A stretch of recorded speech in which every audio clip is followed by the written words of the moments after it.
The coronavirus pandemic gets all the news, but the opioid epidemic didn't go anywhere. These are 13 signs everybody should know that somebody you love is abusing drugs or alcohol. Pay attention to the last 4. They're very important. Let's get into the video. Number 1, extreme energy spurts followed by excessive sleep. So many times, us addicts, we're in withdrawal. We get our drug, we get an energy spurt. We go nuts, we're cleaning, we're moving stuff around, we're doing this, we're doing that. Then it comes down, we run out, and we go to excessive sleep. A day and a half, 10 hours, 15 hours, whatever. This is a very, big sign to look for. Just kind of crazy in one direction, energy, and then crazy down the other direction, sleep. Number 2. Monetary, financial changes, and lack of transparency, financial issues, anything like that. This is a pretty easy gauge, this one, to look at. Somebody who, is pretty regular, consistent with their money, get their paycheck, pay their bills, whatever. They always got 20, 30 bucks in their pocket. Their credit card's fine. All of a sudden, bills are late. They don't have any money on them. They're getting debt notices, things like that.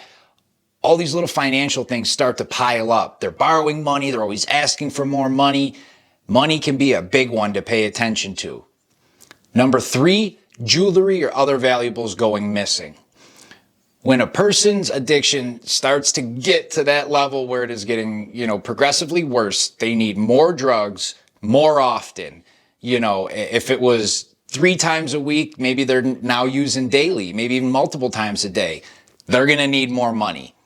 How, do addicts get more money when they're desperate? Steal. And they steal what's closest to them first because it's easy.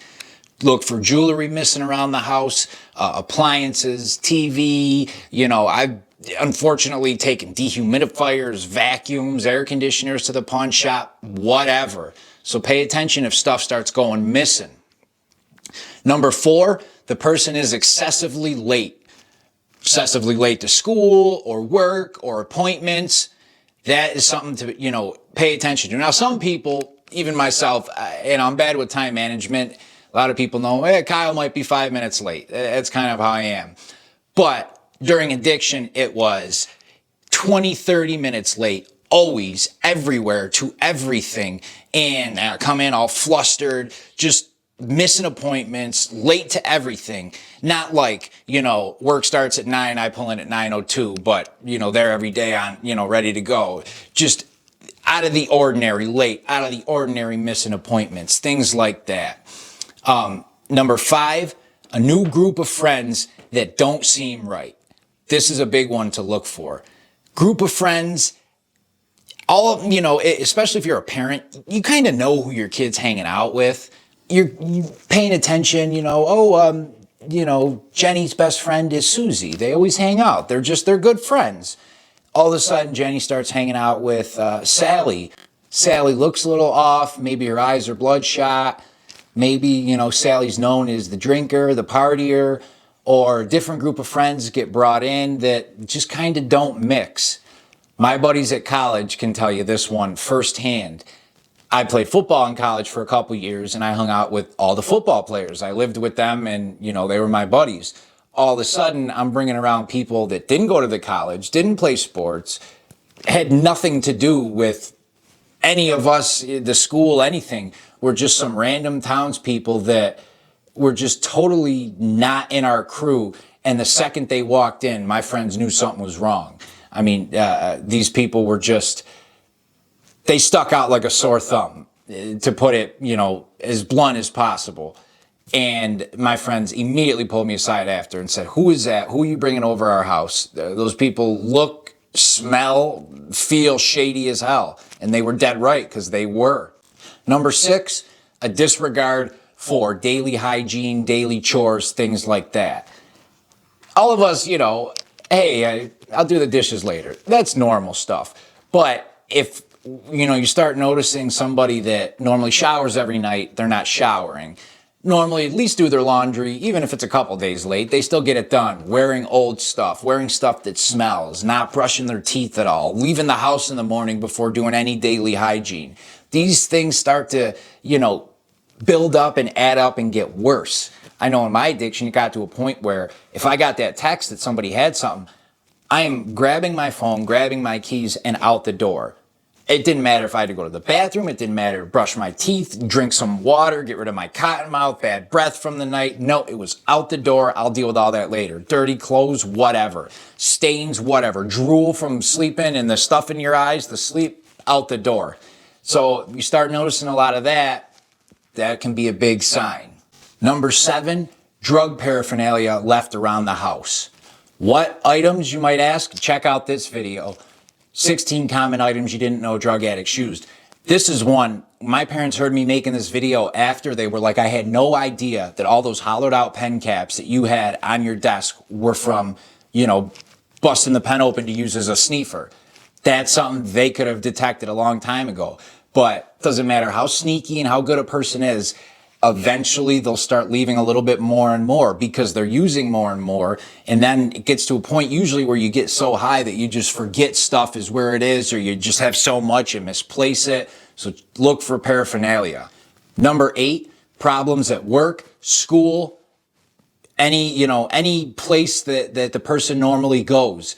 Maybe the principal's starting to call more. Maybe a boss or a manager's calling, worried about somebody. Any of these issues that are just out of the ordinary, out of character. These are things to pay attention to, in conjunction with something else. Because, any of us can have problems at work or school because of stress or family life. But this added with a couple of the other signs, and it's definitely something to look out for. Number 9, relationship issues. Relationship issues, if they're in a relationship prior to addiction, once they get into addiction, it's going to destroy that relationship unless the other person is actively using too. Then it can probably go on for a while. They're just going to kind of be using buddies. They're going to use, maybe have sex, whatever. But if one's not using and one is, slowly progressing, it's going to create tons of friction in the relationship, more fights, financial issues, just major problems going on in the relationship. Now we're at the 4 last ones, the 4 biggest signs to look for. Number 10, wild mood swings. This one's big. Wild mood swings is a telltale sign. Again, people can have mood swings for non-addiction reasons. I had one yesterday. I didn't get high, but just had a bad day and then, switched my day around. It was better. But these are, if you notice them commonly happening for no reason, the person's in a good mood and then they're a bad mood, then a bad mood, then a good mood, just these wild up and down tantrum mood swings. Number 11, physical changes. Something we could all see with our own eyes. Losing weight is a big one, especially with like the uppers, meth, coke, amphetamines, even alcohol. Some cases it could be gaining weight, but more often than not, it's losing. Bloodshot eyes, yellowing teeth, just back to the other one we were talking about, hygiene. The lack of hygiene you start to notice in different areas, even like fingernails, lack of hygiene, slurred speech more often, just a general downward spiral on their physical appearance. Person not caring about what they wear, not caring about having clean stuff on, all those things, add up. Number 12, situations that just do not add up. Exactly what it is. A situation that just doesn't add up. For example, I got more flat tires in a couple month period when I moved back home with my parents than the rest of my entire family, and I mean broad whole family, grandparents, everybody, has gotten their entire lives. It just didn't add up. Did I hit every nail on the entire road that ever fell? No, it was BS. I just needed money for a flat tire. Another time I got in a car accident and I asked my parents if they could help me pay for it. They agreed and said, we'll meet you at the shop to pay the mechanic or at the insurance place to deal with the insurance company. I wouldn't let them meet me there. I said, no, I got to pay this guy. You could write him a check, but this is the name. It just didn't add up. If you get in a car accident and I'm asking my parents for help, but I won't let them meet me at the mechanic or see the mechanic, talk to insurance or see insurance, write a check to insurance or the mechanic, It's got to be a check, personal check written out to a personal name they've never heard of, which of course was a drug dealer I owed money to, who in a last ditch effort not to beat my head in said he'll accept a check as long as it goes through. You know, it just situations that make no sense or don't add up. You know, we come up with some crazy, outlandish stories during active addiction. Sometimes it just doesn't add up. Trust your gut. And 13, this is the last one. This is a big one. An addiction doctor in Rochester always talks about how this one is overlooked, but it's so important. Person is angry, agitated, moody, sick, pissed off, leaves the house for 20 minutes to an hour, comes back and is in a totally different mood. Happy, good spirits, physically better, not sick, not pissed, not going nuts. That is so true. That happened to me 1,000 times. I'm at the house, I'm in withdrawal, I'm pissed off, I'm checking my phone. Did I get that text? Do I got enough money? Is the dealer gonna meet me? Anyone, girlfriend, parents, brother, anyone who asks me anything, I don't know, I don't have time right now. I'll deal with you in a minute. Shit, why is everyone bothering me? Leave, get the drugs, get high, come back, and all of a sudden, I'm calm, I'm happy, I'm in a good mood, I'm, a lot more organized because I'm high and in my brain, everything's okay now.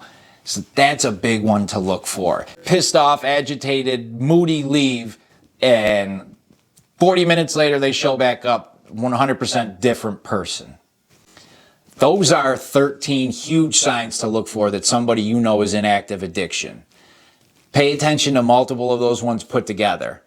All right? Hey, November, I'm going to do solitary month, all solitary confinement videos, because for those of you that have been following me, unfortunately, solitary is a big part of my story. I spent over a year in solitary confinement in prison, and it was brutal, absolutely brutal. So that's what I'm going to get into a lot in November, and I'll tell you specifically why. All right, K Ruggs, the Sober Dog, and I'm out. If you like Sober Dog's videos, hit that like, that subscribe, help us out. Really appreciate it. You guys are awesome. See ya.